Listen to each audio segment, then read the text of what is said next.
What's up everyone? Tops are done, but CrossFit is not. And this is a little review of 24.2. We're still in the middle of the open. We've got 1 week left, but let's just take a moment to think, to reflect on what was 24.2. It was 20 minutes of work, as many rounds and as repetitions as we could manage of 300 meters rowing, 10 deadlifts and 50 double unders. First of all, I think this workout probably took most people by surprise. Most people were thinking that there would be some sort of part A, part B strength maybe. That's what we had last year. We had it with the shuttle runs, burpee pull-ups, and then the 1 rep max thruster. I think it was 2 years ago, there was a part 1, there was a part 2. It was toes to bar, chest to bar muscle ups going into this 1 rep max complex.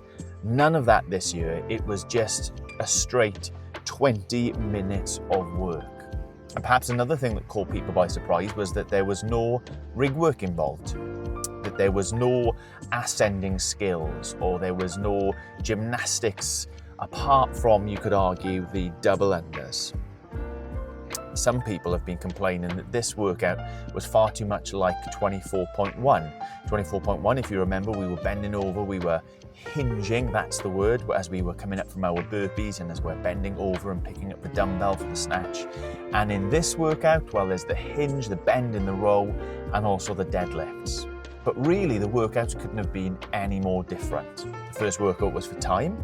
This one was for rounds and reps. The first workout was somewhere between 6 minutes if you're a freak and 15 minutes as a time cap, whereas in this workout, everybody was going right the way through, working non-stop until the 20 minutes were up. One was a triplet, one was a couplet. One was just raw engine, switching off, getting the work done.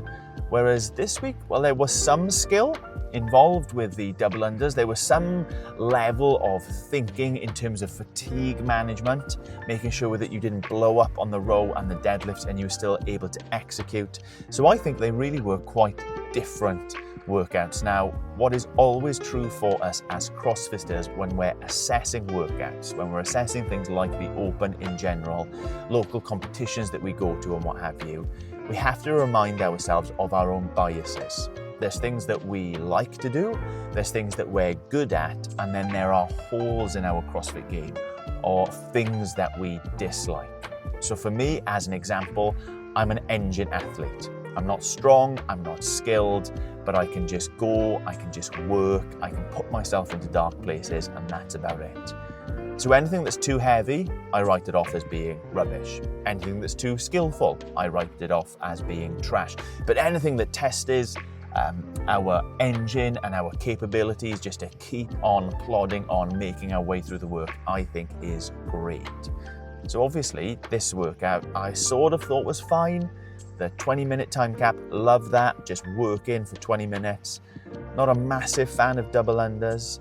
There's skill involved in that, which I'm not ever particularly good at. Certainly wasn't a strength piece. The weight of the deadlifts was nowhere near enough for this to be considered strength, but there it is. Both workouts, if you ask me though, were a thumbs up. If they were part of the training regime when you came into the gym on any given day, I would look at those and I would think, yes, I'm gonna get a sweat on and I'm gonna be fitter by the end of it. But does that necessarily translate to them being good tests to figure out our general fitness?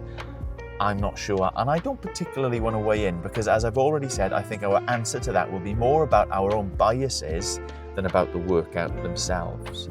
So I would give workout 1, 24.1, 11 out of 10. Absolutely loved it. 24.2, simply because I'm not as skilled as probably I should be. Struggled a little bit more with this, even though it had a longer time domain just to grit your teeth and get into the work. So I'd probably give this one an 8 out of 10. But it does beg the question, now that we've had dumbbell snatches, burpees over dumbbell, now that we've had rower, now that we've had deadlifts, now that we've had the skipping rope and it was double unders, not crossovers, what does Mr. Castro and his friends have in store for us in 24.3? Surely it must be something on the rig. Surely we can't go a whole CrossFit Open without using a box or a wall ball.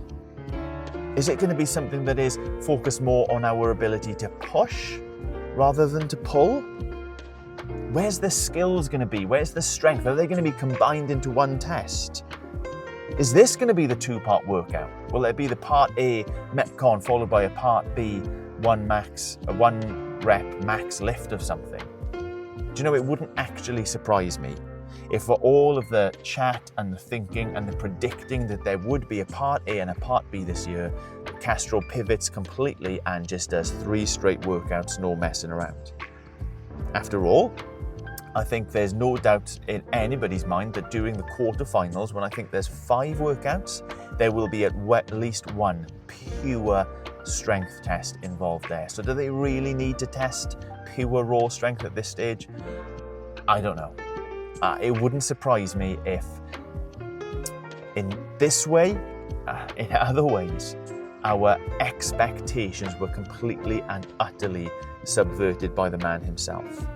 I cannot fathom though that we would go an entire Open without touching the rig, that there would be toes to bars, chest to bars, bar muscle ups, ring muscle ups, something like that in 24.3. And surely it's got to be another barbell workout. There's got to be thrusters involved. There's got to be cleans involved. There's got to be something like that involved. Or will Castro completely and utterly shock us again and leave certain people very upset and certain other people very happy? I don't know. Let me know what you think is going to be in 24.3. We'll find out on Thursday when we head over to Nashville, the proven CrossFit HQ, and we're going to be watching Tia Claire Toomey Orr, 6-time fittest woman on earth, versus current fittest woman in America, fittest mother in the world, Ariel Lowen.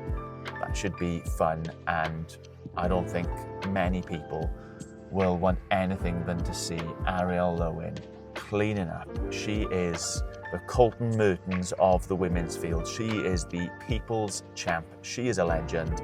Let's go, Ariel. Okay, that's enough of a recap and a preview. I just want to leave you with this thought that tops are dumb, but CrossFit is not. Peace.